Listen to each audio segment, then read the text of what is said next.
Assalamualaikum warahmatullahi wabarakatuh. Perkenalkan, nama saya Alfredo Sumarna. Di sini saya akan mempresentasikan tentang zat pengeras dalam bahan kimia pangan dengan dosen pengampu yaitu Bu Triwijayanti MSI. Di sini ada latar belakang. Kerasnya zat tanaman ditentukan oleh ikatan molekuler antar gugus karboksil bebas pada komponen dinding sel yaitu pektin. Proses pengolahan dapat merusak jaringan tersebut hingga menjadi lunak. Untuk memperoleh tekstur yang keras diperlukan bahan pengeras makanan atau firming agent. Lanjut definisi.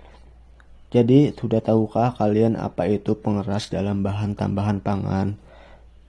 Menurut Peraturan Kementerian Republik Indonesia Nomor 033 Tahun 2012 tentang bahan pangan pengeras atau firming agent, adalah bahan tambahan pangan untuk memperkeras atau mempertahankan jaringan buah dan sayuran, atau berinteraksi dengan bahan pembentuk gel untuk memperkuat gel.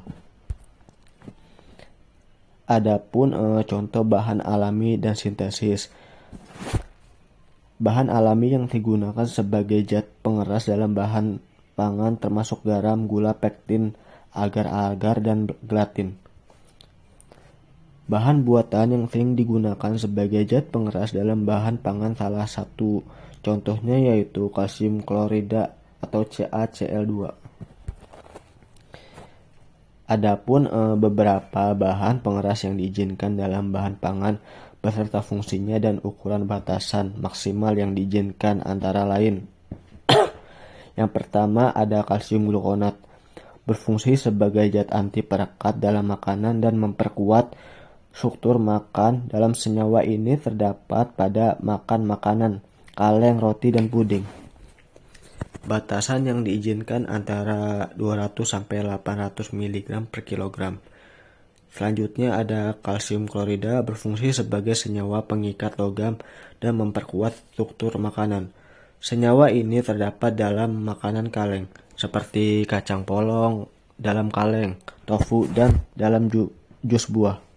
Batasan yang diizinkan 260 mg per kilogram. Yang ketiga ada kalsium sulfat, berfungsi sebagai stabilitor dan logam pengikat. Biasanya terdapat pada roti. Batasan yang diizinkan antara 260 sampai 800 mg per kilogram. Aluminium sulfat, berfungsi untuk mengendapkan protein, misalnya selama proses pembuatan bir, dan juga memperkuat struktur sayuran selama pemrosesan makanan. Biasanya terdapat dalam produk bir, sayuran, dan acar. Selanjutnya ada kalsium laktat, berfungsi untuk menstabilkan struktur buah-buahan, sayuran, dan kentang selama pemrosesan dan dapat pula berfungsi sebagai antioksidan. Biasanya terdapat pada ragi dan jamur.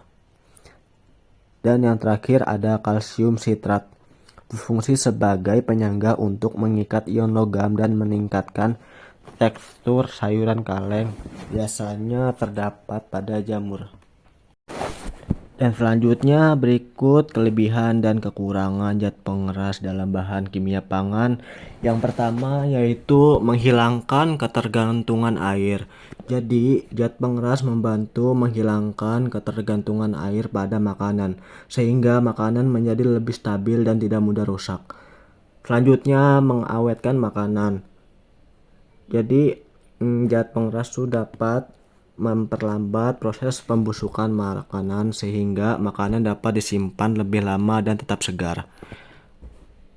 Mengatur tekstur.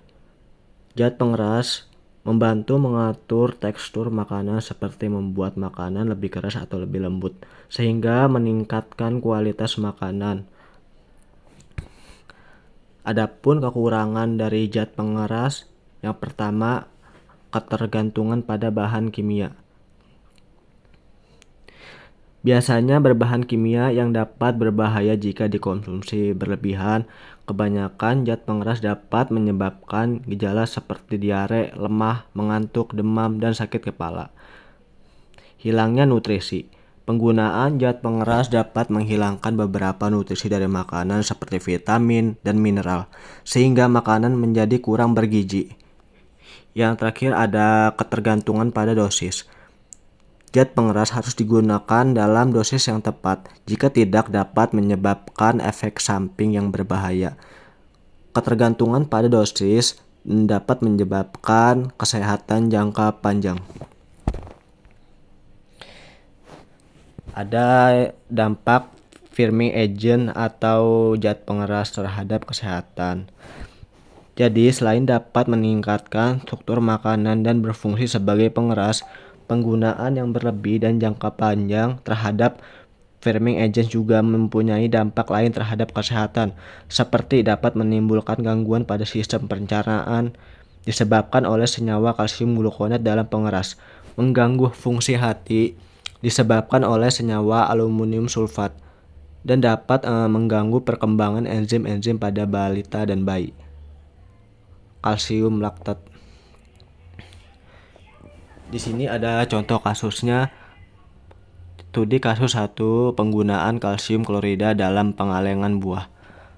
Hasilnya yaitu dengan menyesuaikan konsentrasi dan memperketat kontrol kualitas, produk buah kaleng menunjukkan peningkatan kualitas tekstur yang lebih konsisten dan sesuai dengan harapan konsumen.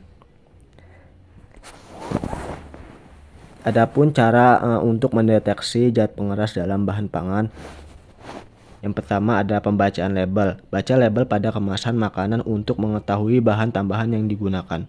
Label harus mencantumkan nama bahan tambahan, jumlah, dan tujuan penggunaan. Selanjutnya ada pemeriksaan komposisi. Pemeriksaan komposisi makanan dapat dilakukan dengan membaca bagian komposisi yang tertera pada kemasan. Komposisi harus mencantumkan bahan tambahan yang digunakan dan jumlahnya. Lalu ada penggunaan alat deteksi. Alat deteksi seperti spektrofotometer, gas kromatografi, dan elektrolisis dapat digunakan untuk mendeteksi bahan tambahan pangan yang tidak diizinkan. Selanjutnya ada solusi BPO menangani zat pengeras dalam bahan pangan. Yang pertama ada penggunaan bahan alami. Pilih bahan tambahan pangan yang alami dan diizinkan oleh Permenkes seperti gelatin, agar-agar, dan pektin. Penggunaan bahan buatan yang dijelaskan. Jika menggunakan bahan tambahan buatan, pastikan bahwa bahan tersebut diizinkan oleh Permenkes dan digunakan dalam jumlah yang diizinkan.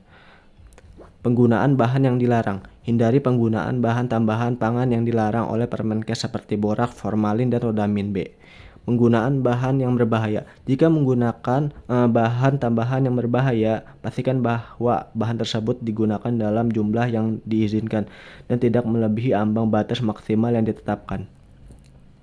Jadi kesimpulannya yaitu zat pengeras dalam bahan pangan adalah bahwa penggunaan dapat meningkatkan stabilitas dan daya tahan bahan pangan, namun juga dapat menimbulkan kekhawatiran terkait dengan dampak kesehatan seperti masalah kardiovaskular dan gangguan metabolik. Oleh karena itu, penggunaan zat pengeras perlu diatur dengan ketat dan perlu dilakukan penelitian lebih lanjut untuk memahami implikasi kesehatan yang lebih baik. Itu saja presentasi dari zat pengeras dalam bahan pangan. Kurang lebih mohon maaf. Wassalamualaikum warahmatullahi wabarakatuh.